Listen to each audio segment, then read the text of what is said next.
Good morning. Welcome in Baseball and Coffee. Tuesday, October 14th, 10 a.m. I did not follow my wife's advice. I made a Blake Snell video after the live stream last night, and I feel god awful today. Yep. So we'll get through as much as we can. It'll be fine. There was good baseball yesterday. I'm not complaining. I'm just saying I don't feel great. You complained all day, and it's like 10 a.m. Well, I'm doing my best out here. Can we get, I know there's not that many people on here yet, but can we get somebody that's a Dodgers fan in the Dodgers Reddit posting my Blake Snell video or something, because it's a banger. His outing was a banger, and it deserves... Because you risked your health for it. I risked my health for it. I feel like people should watch it. It was really good. It was really impressive. Watching every pitch is very informative. Now you're going to get the whole family sick.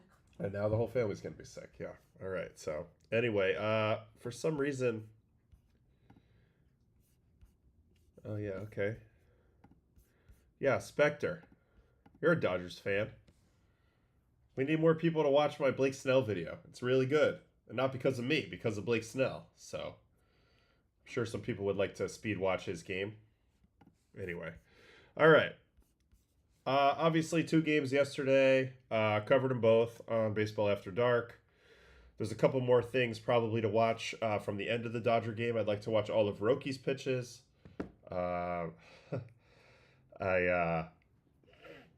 Really the whole 9th inning we should watch. And what? You need a tissue? No, I mean, I'm gonna need a tissue. I'm fine right now, though. But you know what? Let's start with some of the notes, because there was some good stuff here, just some observations made, and that'll help me figure out what to watch, on the old videos. All right, on this date in 1965, Sandy Koufax tosses his second shutout in 4 days to give the Dodgers 2-0 victory over the Twins in the World Series in 7 games. Sandy Koufax, Blake Snell, 6-7. On this date in 1985, Cardinals fans go crazy, folks. Go crazy after Ozzie Smith hits a walk-off home run to give the Cardinals a 3-2 series lead. Ozzie Smith, this guy never hit home runs. Never. I'm actually curious. He's in the Hall of Fame, obviously. But how many does the Wizard even have? Why am I on YouTube? I don't want YouTube. I want reference. Ozzie Smith. He only hit 28 home runs career. 28 home runs career. That's incredible. How many in the postseason? Just the one famous one. So 28 in the career and 1 in the postseason. So anyway, yes, majorly famous home run by the Wizard on this date in 1985. That's the year I was born. On this date in 2015, Jose Bautista hit the bat flip off Sam Dyson. Epic bat flip. Go ahead 3-run home run. 7th inning of the Blue Jays 6-3 win over the Rangers, Game 5 of the ALDS. That game was electric. I'll never forget having Bradley, who had just been born. She used to lay in a little bundle on my chest, and I would watch the playoffs. And I remember watching that bat flip, but I'm not sure if she was still on my chest or not. But do you remember that, Brett? No, but I have a photo of it. You have a photo of it, yes. All right. Send it to you. And then on this date in 2021, the 106-win Dodgers defeated the 107-win Giants 2-1 in Game 5. That's when Scherzer got the save and then didn't pitch after that, really. But that was a heck of a ball game in 2021. That was a crazy year. Giants won 107 games, and everything was hunky-dory in Gabe Kapler, Farhan, Zahidi land. What? I said you're a heck of a ball game. I am a heck of a ball game. Also, happy 61st birthday to Joe Girardi, the last skipper to manage the Yankees to the World Series title. All right, here are the probables for tonight. Dodgers, Brewers, Yamamoto, and Peralta. This is the only time that the Brewers will not be doing some sort of opener, whole bunch of pitchers, duct taped together, domination package, with just crazy velocity coming from every side. They have Peralta going today. They're hoping to get a good start out of him. They're going to need it because they're going against Yamamoto, who actually got hit a little bit his last outing versus the Phillies. But I wouldn't expect him to be anything but awesome tonight. He's been really, really good. Okay, so there's some LCS This was a really cool thing here by Craig Nordquist, who was one of the researchers who sends me these packets every day. Basically channeling Yogi Berra for a few of his championship observations. Yogi Berra would have celebrated his 100th birthday earlier this year. He once famously declared, "It ain't over till it's over." That's sage advice from a man who won a record 10 World Series rings as a player, added another 3 as a coach. But after ALCS game, Monday game 2, let's use a few Yogiisms to break down what we've seen so far. As he was known to say, you can observe a lot by watching, which is, you know what? That kind of works with our show. We actually watch baseball for the most part. We don't just talk about it, we watch it. All right, it gets late early out here. The Blue Jays have scored the first inning of both games this series, but have done very little after that. In fact, the Toronto hitters are 1 from 42 after the third inning. 1 for 42, third inning on. That's obscene. Based on what we've seen so far from the Blue Jays, it would be unwise to count on a comeback if they fail to claim an early lead. Yeah, I mean, they had a huge opportunity, as we know, in those first 2 games with the state of Seattle, but now that's kind of flipped. They're just going to have to play a really clean game 3. You can't look at the big picture here if you're the Blue Jays. You just got to play a really clean game 3. Bieber's got to show up big in this game. They got to hit, and they got to get on the board in this series with a win and put a little pressure on Seattle. If they fall behind in this game, they're in trouble because Seattle has their relievers rested as well. It's like deja vu all over again. The Dodgers starting rotation has been an absolute machine this postseason. Glasnow, Blake Snell have combined to throw 14 scoreless innings with a .068 average over the last 2 games. Snell's stellar outing on Monday marked the 6th time in 7 games that LA starter has pitched 6+ innings. So nobody else is getting that. Nobody else is getting that at all. Nobody else is getting 6+ innings all the time. They're all taking their guys out early. Dodgers are rolling in that regard. Yamamoto, Ohtani, Snell, Glasnow have all looked outstanding. The only exception was Yamamoto giving up 3 runs in his last start versus the Phillies, although he came into that game looking really, really good. But he got clipped by Kyle Schwarber, and then he kind of fell apart a little bit. But again, he's been so good in the second half of the year. I expect him to bounce back tonight. Why buy good luggage? You only use it when you travel. The Mariners and the Dodgers clearly splurged on their travel equipment. The road team has won all 3 games so far in this round after losing 12 of 18 in the division series. So yeah, road team undefeated thus far. Take it for what it's worth. The future ain't what it used to be. If the Mariners and the Dodgers both hold on to their series leads in advance, this would be the first Fall Classic played entirely within a single time zone since 2011. And it would be the first played entirely within any single time zone since the Cardinals Rangers. Okay, yeah. So it's too early to do this. This is too early to do this. Game score was a stat originally created by Bill James, 1980s, to give a score for a pitcher's start. You start with 50 points. You add 1 point for each out, or 3 points per inning. You get 2 more points for each inning completed after the 4th. You get 1 point for each strikeout. You lose 2 points for each hit allowed. You subtract 4 points for each earned run allowed. You subtract 2 points for each unearned run allowed, and you lose a point for each walk. So how good was Snell's outing? There have been just 15 postseason performances in the wildcard era that garnered a game score of 90 or better, including Snell's effort on Monday. Incredibly, 3 of those 15 came back in 2010. Halliday's no-hitter, Lincecum's 14 strikeout shutout of the Braves. That was epic. Cliff Lee's championship Game 3 victory against the Yankees. Prior to Monday night, Lee's was the most recent game to garner a 90 or better. So Blake Snell earns a 90. I mean, pretty easy to see why. Only 1 base runner allowed. So, pretty incredible work by Blake Snell. And here are the highest game scores by a Dodger starter in postseason history. Blake Snell has a 90 for last night. John Drysdale, 89 in 1963 World Series Game 3. Kershaw, 88 in 2020 World Series Game 2. Koufax, 88 World Series Game 7. Koufax, 88 in World Series Game 5 of the same World Series. And then Orel Hershiser, 87 in the 88 World Series Game 2. It's fitting that Koufax's 1965 Game 7 performance appears. It happened on this date 60 years ago, which we just said. Koufax, Blake Snell. I can't tell them apart right now. Lefties with great fastballs, great curveballs.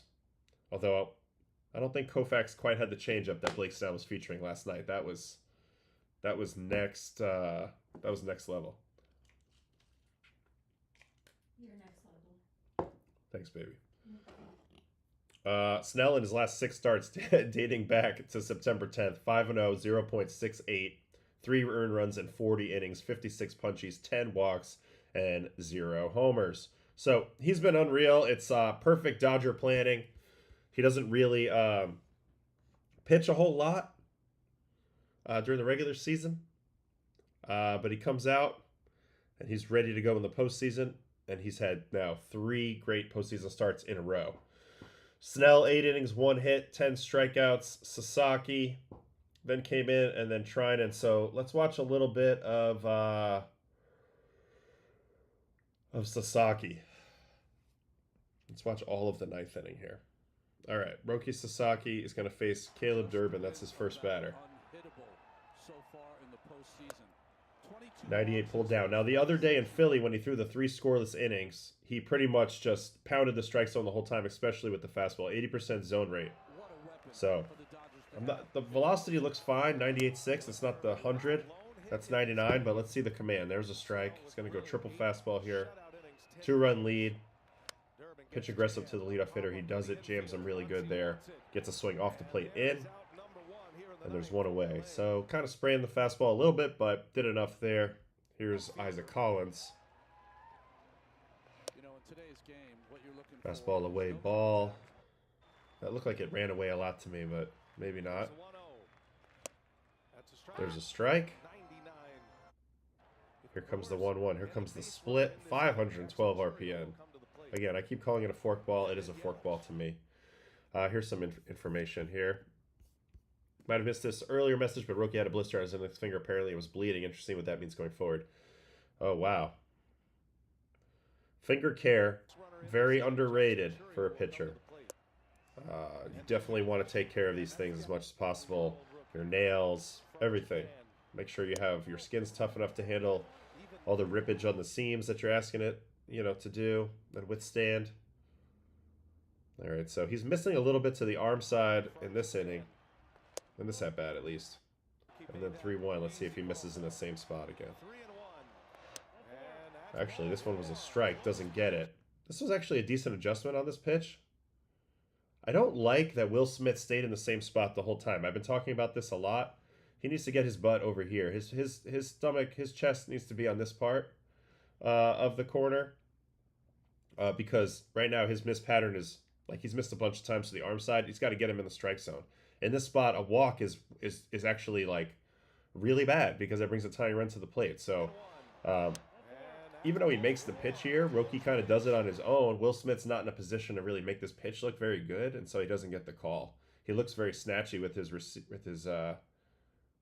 reception of that pitch, so ends up being a ball. Clear that he doesn't have his best fastball command here. He's only thrown the 1 splitter to this point, but that's going to happen sometimes if he has the splitter. If he has the blister, I do think that could be a problem. All right, Jake Bowers. So again, this is the tying run now, so you got to be careful now. They go first pitch split this time to mix it up, and this one he cuts it really bad, it looks like. Or he just pulls it. Doesn't cut it that bad, but that pitch is way inside, nowhere close. And I've talked about this a little bit. This splitter, as nasty as it is, really hard pitch to land for strikes. Fastball down ball. All right, so now he's searching a little bit. All of a sudden, this is the first time that we've seen him in a while kind of be looking for his command out here. A little body language check on Roki here.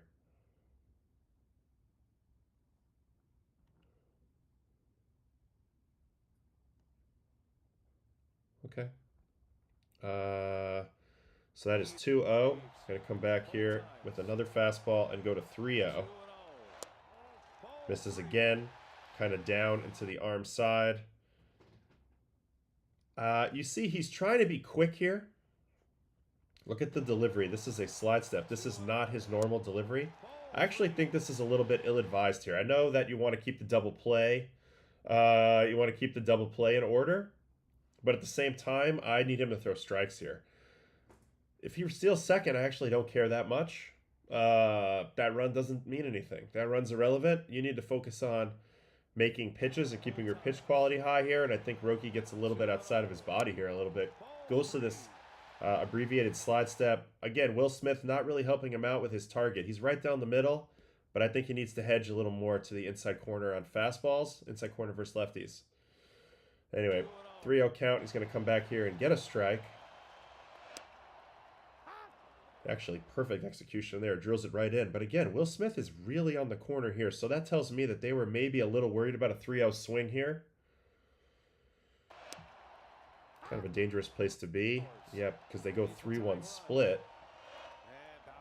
That's absolute filth. That comes right off the same tunnel as the previous pitch and gets the wave. Horrible swing by Bowers. But, you know, he's trying to do damage here. He saw that 3-0 come in, and he's like, if that same pitch comes again, I'm all over it. Fortunately for him, it was 505 RPM split, so it was really good. And then they did something a little unexpected for me. They ended up going back to the fastball here. Hitter clearly showed you he's on fastball timing. I understand the concern that maybe he can't land the split for a strike, and that's why the pitch call was made. But Bowers showed you where he was at, and then he's all over this fastball.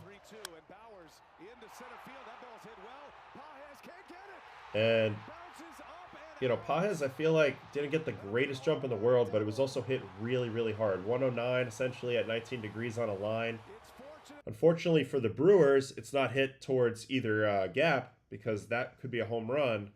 But it's to dead center, and it burns Pages just a bit, landing on the very beginning of the warning track. So if it was any higher than 19 degrees, you might have had time to get under this ball. But really good swing here, and now they're in business. Second and third, one out. Tying run on second, and it's going to be Jackson Chorio. Now he's back to the big leg kick. First pitch fastball drifts to the same spot he's been making it the whole time. And they get the sac fly. Chorio just misses this ball. Tries to pull the hands in.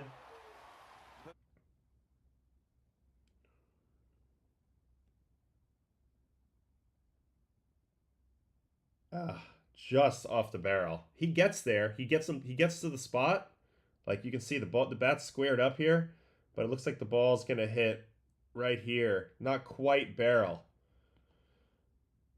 So he tries to pull the hands in. The red would have been where he wants it. The contact's on the green. That means he only got it 98-1 despite being on time and squared up. He's not quite on the fat part of the bat the way he wants. And the ball just doesn't quite make it. It's such a small margin. But this was a good swing. This is where velocity really mattered. Roki's pitch, you know, the velocity combined with the extension. This ball got on Jackson pretty good.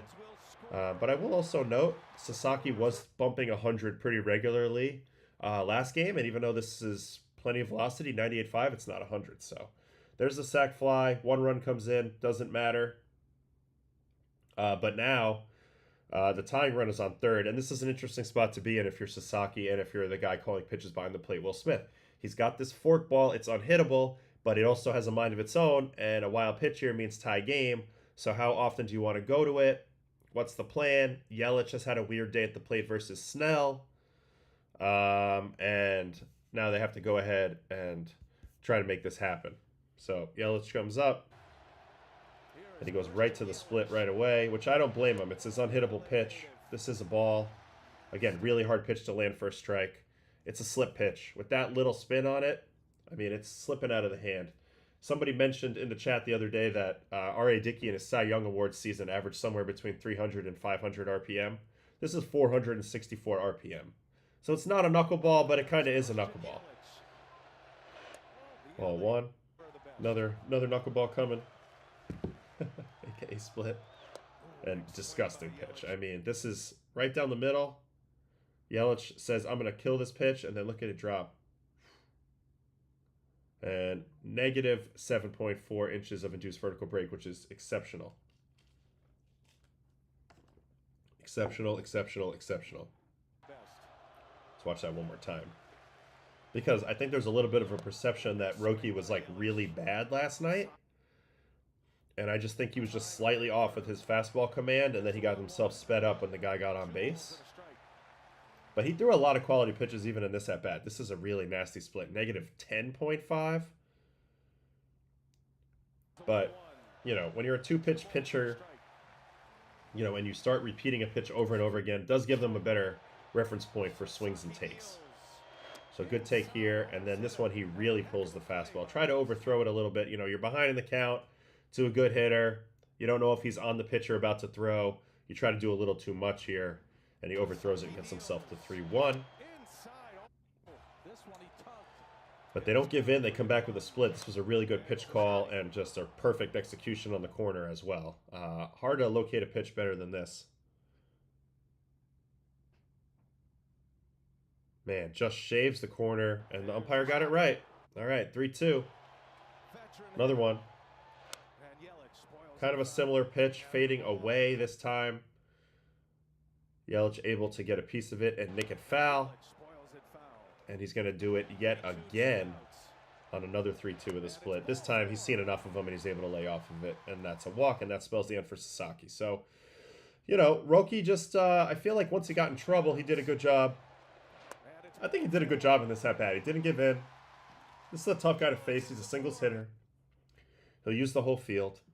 I know he had a tough game, but it's tricky. With the Choreo, I like the fact that he got the ball in. That was a must, or he was going to be in trouble there a little bit. I think he just overall lacked fastball command in this game and showed that it's also really hard to land that splitter for strike. So he's pitching from behind a little bit. Stuff's still there. I thought he handled it fine mentally. I would definitely talk to him a little bit about game situations like man on first there. That runner really doesn't matter. If it's going to hurt your pitch quality that much to abbreviate your delivery, don't abbreviate it in that spot. Trinan comes in, and this guy, you know, he was a big part of them winning it last year. Has not been trusted the same at times this year, but Doc continues to run him out there in big spots. And this is a massive spot. First and third, game on the line, 2 outs on the ninth. Contreras up. First pitch, high sweeper, fouled away. Now he goes 4-seam up. This is like his 4th pitch. Not really his specialty, but they've been doing enough of this to try to keep guys honest. Not on the sinker. Now here comes that sinker. Jams him really good. That was a good pitch. Contreras is lucky he didn't put this ball in play. It's probably an easy pop-up, but he fouls it off. 1-2 count. Now you're in a spot where they already moved up on the steal, so it's second and third. A single here loses the game. So you cannot allow contact with a 1-2 count or with a 2-2 count, and probably not with a 3-2 count with an open base here. So he had to go for triple chase here, and you kind of put the onus on the hitter to lay off some pitches. Now, Contreras does it. You know, this pitch maybe trends a little bit too far outside out of the hand, so he doesn't get the chase there. Then he tries to go fastball up. That was a pretty good location if you're going to choose that pitch type. Not what I would have chosen, but really good location. That's unhittable. Just doesn't get the bite. Credit to Contreras again. And then on 3-2, it goes for that sweeper away again.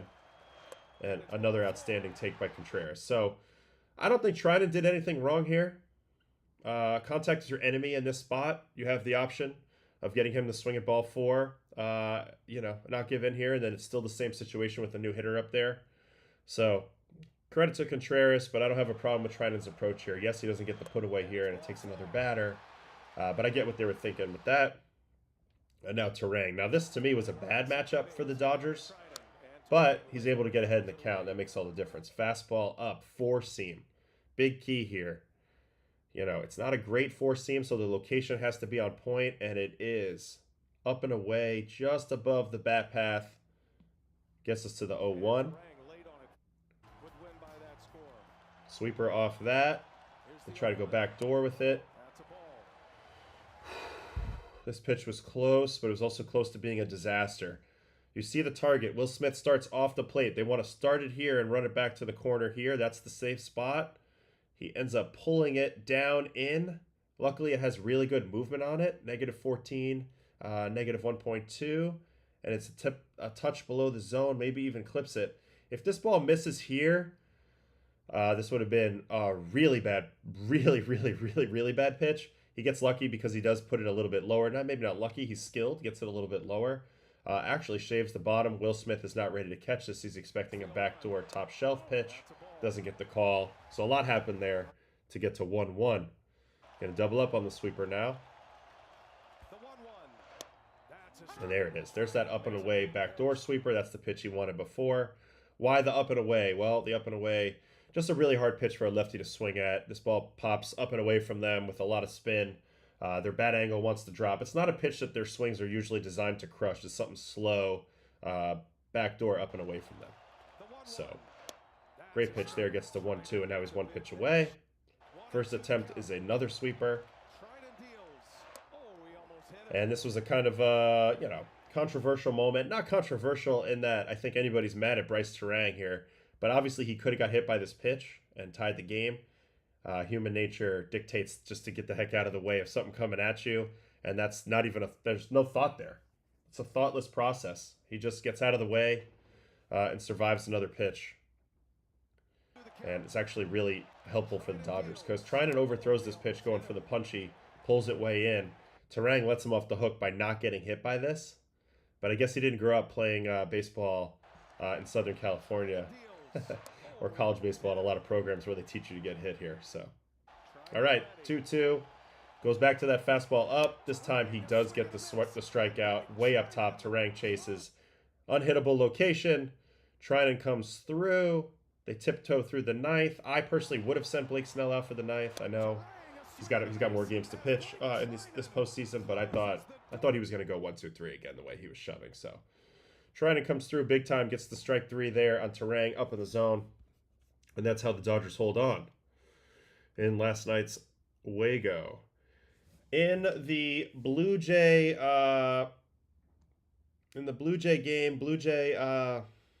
Mariner game, I guess the Mariners have earned the right for it to be called the Mariner game at this point. Again, we talked about this a lot last night, so I'm not going to go over it too much more. But the Blue Jays theoretically had the advantage with these first 2 games at home. Mariners pitching was a little bit drained. We saw that in both games. Bryce Miller, they needed a lot out of him, and they got a lot out of him, which saved their bacon a little bit in they had big money on him. Wait, what am I saying? Someone had big money in him. Yeah, it's in the chat, so it's messing up my train of thought. Hold on. Brewers. No. Mariners. Okay, yeah. So the Blue Jays had the advantage because the Mariners were exhausted. They needed Bryce Miller to go big time in that game. He did. Blue Jays end up chasing it. They throw all their relievers on the game 1. They end up getting 2 hits the whole game. And the game 1 gets stolen. So then game 2, I still felt like they had the advantage. And you see it play out here a little bit. Gilbert was tired, didn't have his best stuff, ends up only going 3 innings. That should have been great news for the Blue Jays. But on the other side of things, Savage got clipped by Julio early, got screwed with the strike zone on the first pitch on the first batter of the game. Later, Schneider with the early hook that I wasn't a fan of. Varland ended up getting clipped by Polanco, and they're kind of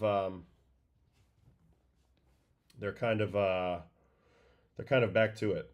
So the Blue Jays, not only do they lose both games, but now they've exposed a ton of their pitchers that they want to use when they're winning. All these guys over here that I'm highlighting, except for maybe Bassett, who's kind of more of an innings eater at the moment, Bassett and Lauer. But, I mean, Varland, Flaherty, Fisher, those guys are going to pop up if the Blue Jays are going to make the comeback. So I'm not saying they're dead in the water yet. They can go out here and play a great Game 3 and get right back in it. They have a great team. They had a lot of momentum coming into this series.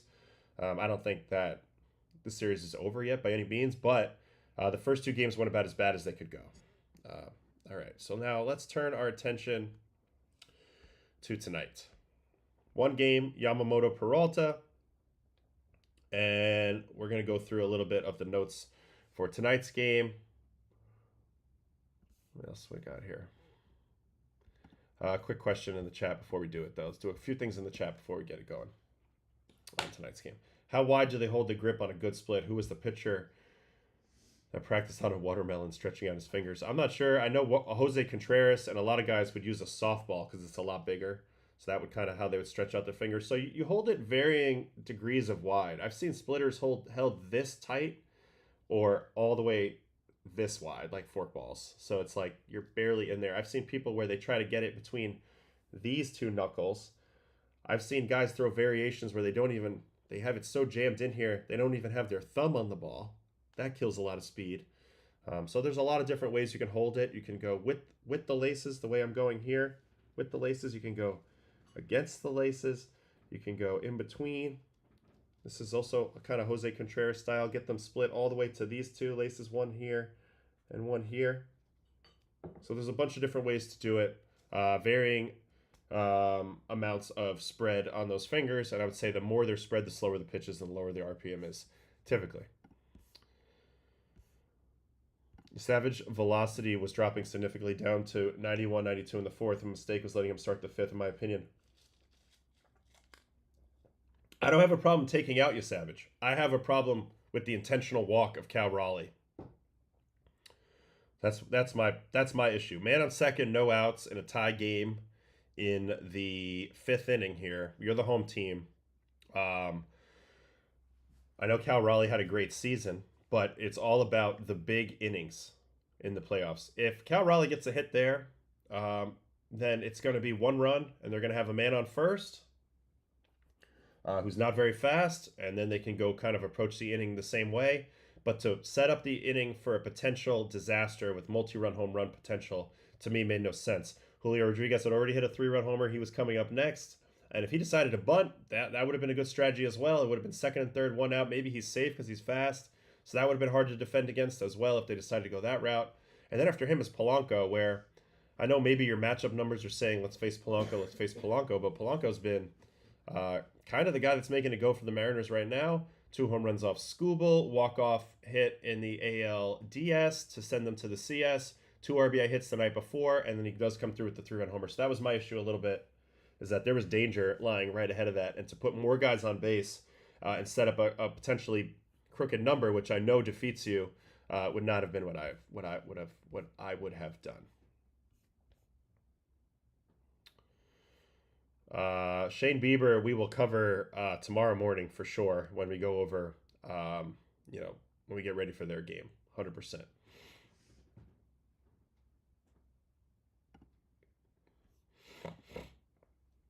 Yeah, they were hoping for a shutdown inning by Varland. I have no problem even bringing in Varland. I just thought, let him face Cal Raleigh there.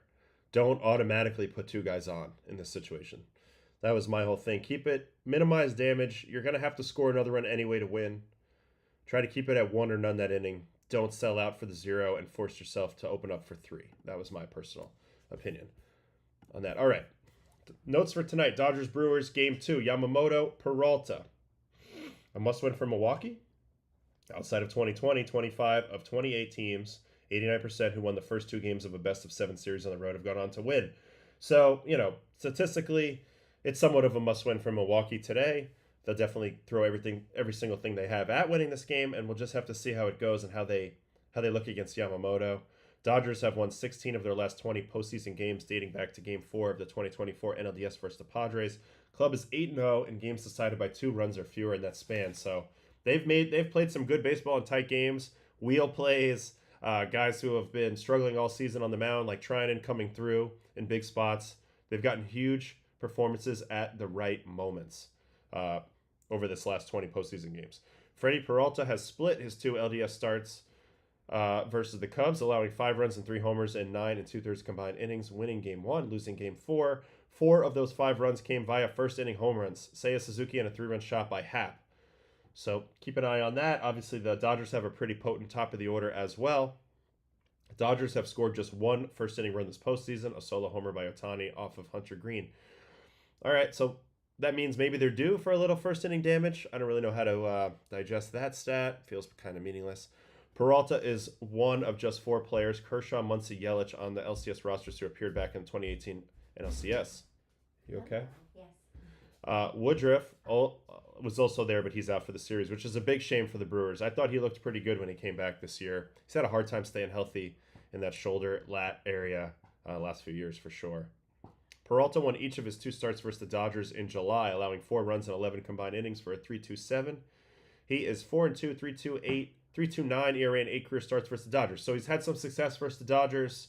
That should serve him well. He'll feel good about that. Yamamoto lost to the Phillies last Wednesday, allowing 3 runs on 6 hits.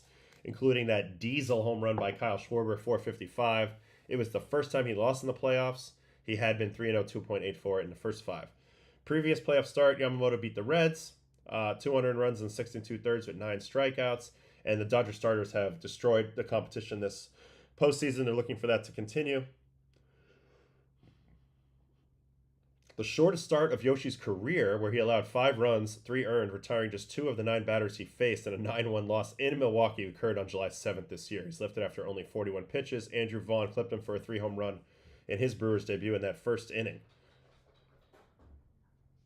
But Vaughn is unlikely to play Tuesday because Jake Bauers has been at first base versus righties, and Bauers is 3 for 5 with a double and a homer so far this postseason. So that'll be interesting lineup decision from the Brewers and from Pat Murphy. You know, Vaughn's got the home run, but Bauers has been the normal guy. Okay, who gets the 9th for LA if they're ahead? Sasaki threw 22 pitches in the 9th. Just only 10 for strikes, though. So that's what we saw. Command was a little off, and the velo was down about 2 miles an hour. So he was at 100 his previous outing, 98 last time. We mentioned a potential blister issue. So he's not the guy tonight on back-to-back. Trinan has appeared in 5 of the Dodgers' 7 playoff games. I still think he'd be available. He only faced 2 guys. Vesia is definitely going to be available as well. He's allowed 2 runs and 5 base runners and only 3 postseason innings, but they're going to trust him. He's been awesome all year. Shohei, 3 for 9 with 2 homers and 2 walks in 12 plate appearances versus Peralta, including a 2-run shot back on July 19th in LA. Ohtani is 1 for 20, 0-50 with 1 RBI and 9 strikeouts over his last 5 postseason games. All right, so we need to find Yamamoto versus Milwaukee and Peralta versus the Dodgers.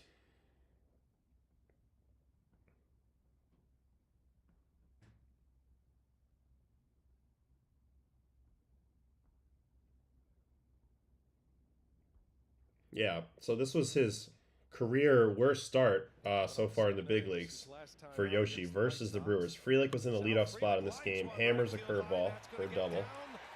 Well, it looked like he hammered it. He'll hit it 85, but double there.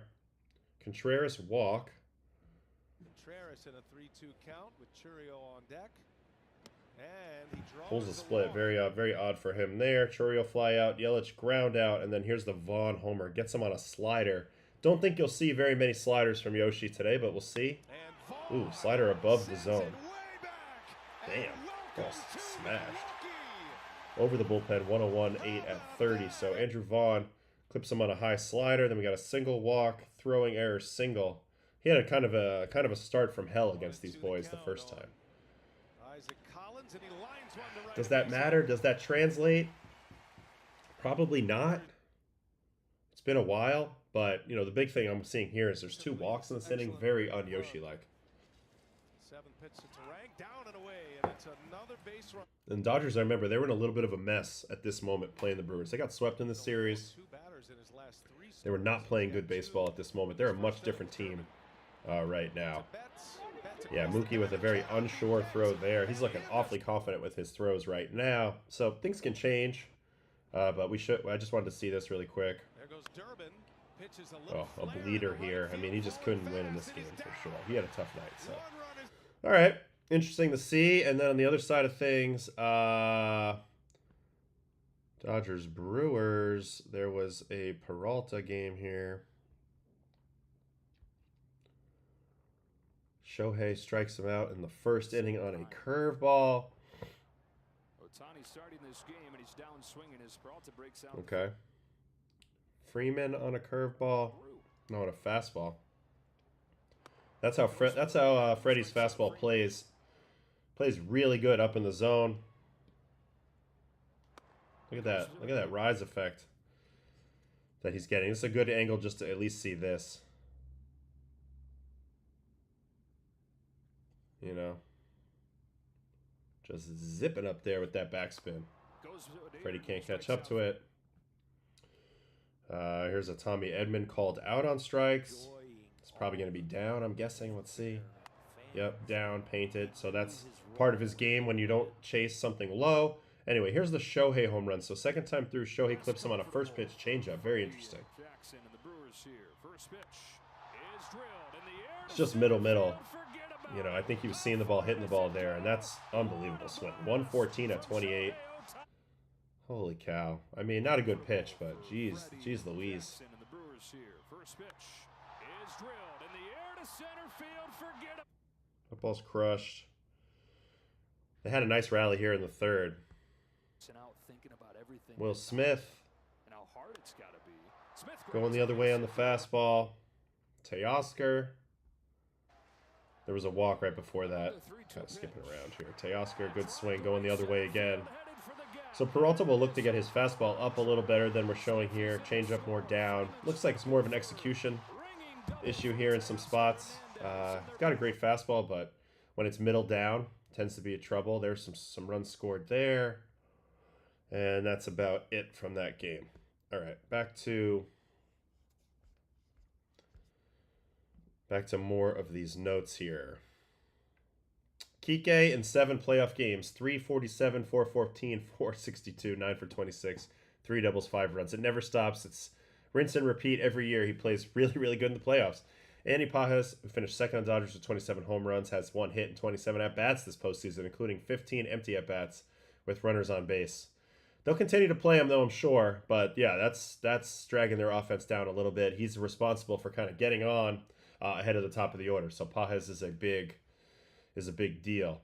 LA has just 4 hits in their last 33 at-bats with runners in scoring position dated back to NLDS Game 2. So they're not getting the big hit, but they're still winning. So, yep, still more meat on the bone if you are the Dodgers. We have a breakdown in here somewhere of Yamamoto. Did I already read a lot of that? Yeah, I think I did. Oh, here we go.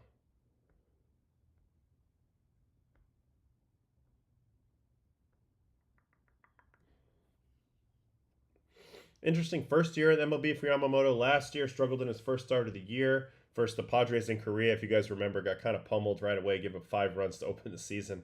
Then he goes 2.34 for his next 13 starts. Got hurt, came back in September, and then shoved in the playoffs. Fast forward to this season, Yamamoto took the ball just about every time while being the toughest pitcher in MLB to hit by opposing average and opponent OPS. So that's pretty damn good. Better than Skubal, better than Crochet in those 2 metrics. Hardest guy to hit. Dodgers have the only 2 starting pitchers in baseball who ranked 85th percentile or higher in both strikeouts and ground balls, Yamamoto and Blake Snell. We saw Blake Snell yesterday. So now we're going to see Yoshi today. It's a deadly combination. It's something that they have, nobody else really has. He was known for his splitter when he came over from MPB, but his entire arsenal has been successful in MLB. He was one of 3 pitchers to have 4 pitch types with a run value of 5 or higher this year. The only others are Skubal and Skeens. So he's in pretty good company there. I've mentioned this guy's a top 3 or 4 pitcher in the big leagues, without a doubt. 4-seam, split, curve, and cutter had all 5 run value or better. Slider is probably his worst pitch. You don't see a lot of those. He also improved the pitch movement on all 3 of his secondaries. He averaged more drop on the curveball, added more glove side on the cutter, and got more arm side run on the split. His curveball has some of the best and most vertical drop on average versus the average curveball in 2025.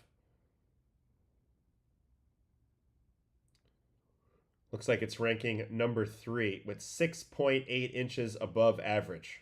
So an extra more than half foot on average of drop on his curveball versus others. So I've noticed that Yoshi's curveball has a little bit of a hump to it, whereas Snell's doesn't.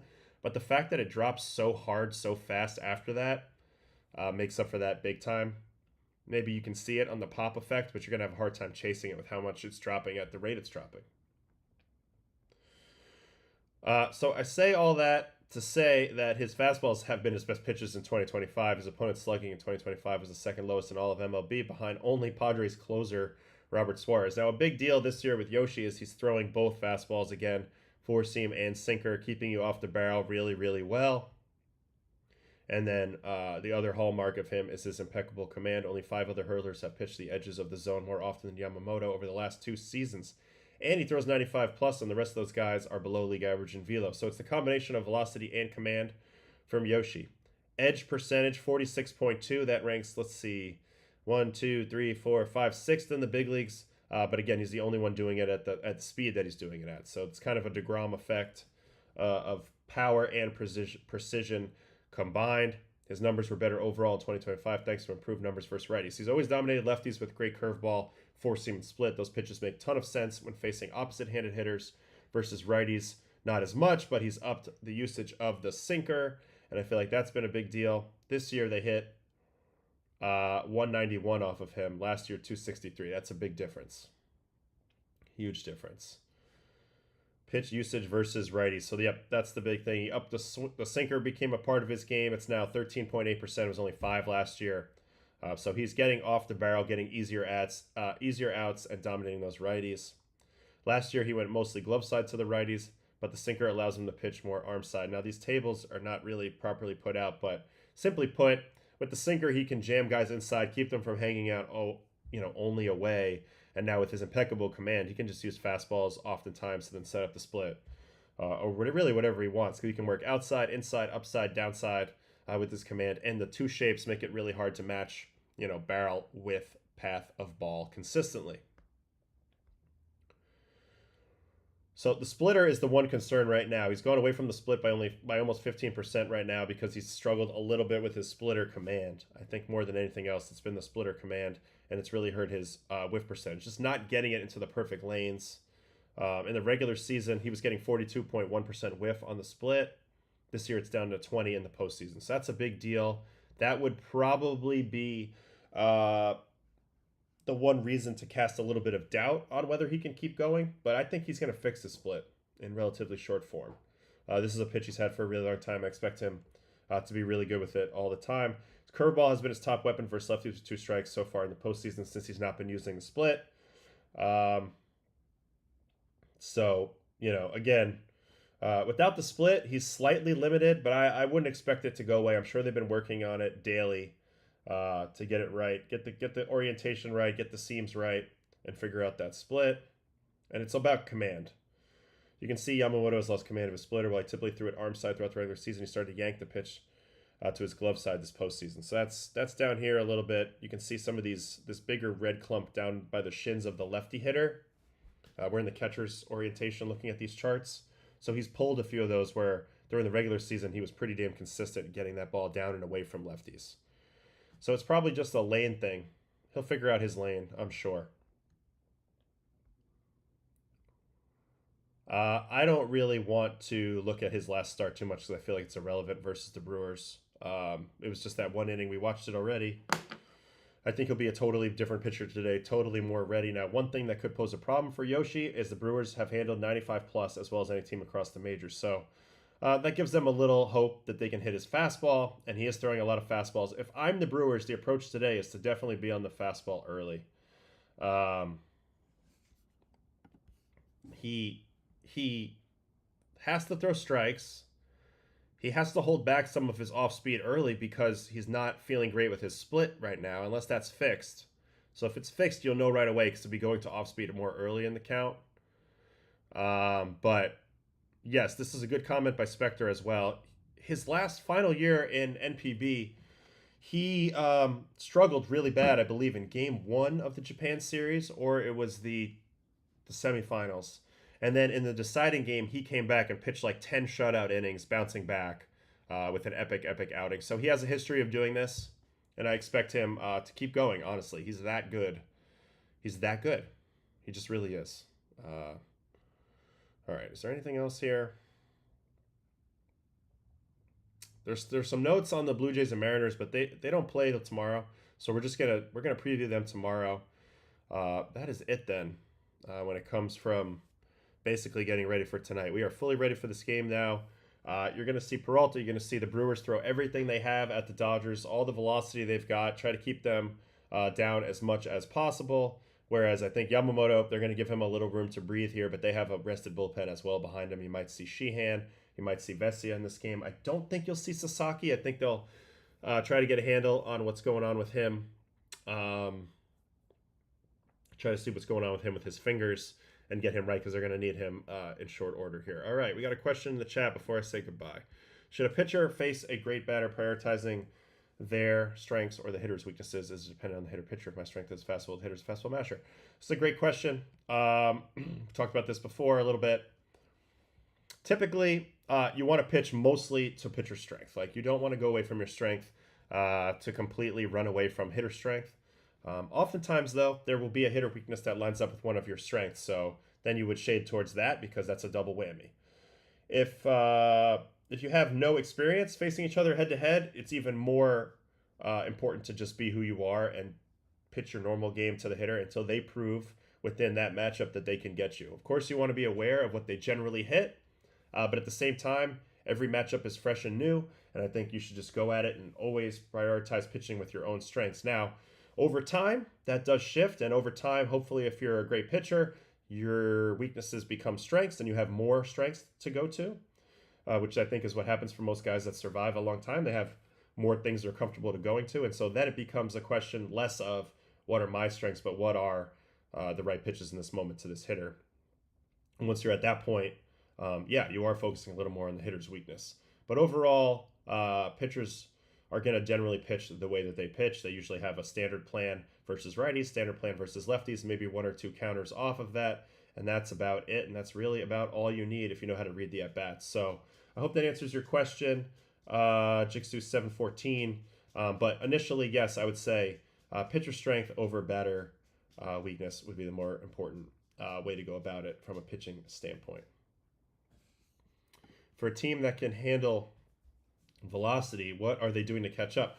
So the first thing that they're probably doing is they probably have really good practice going on. They probably have the machine cranked up over speed with great ride on a fastball. If you're good at hitting 95 with ride, it's because you've practiced it and you're anticipating it.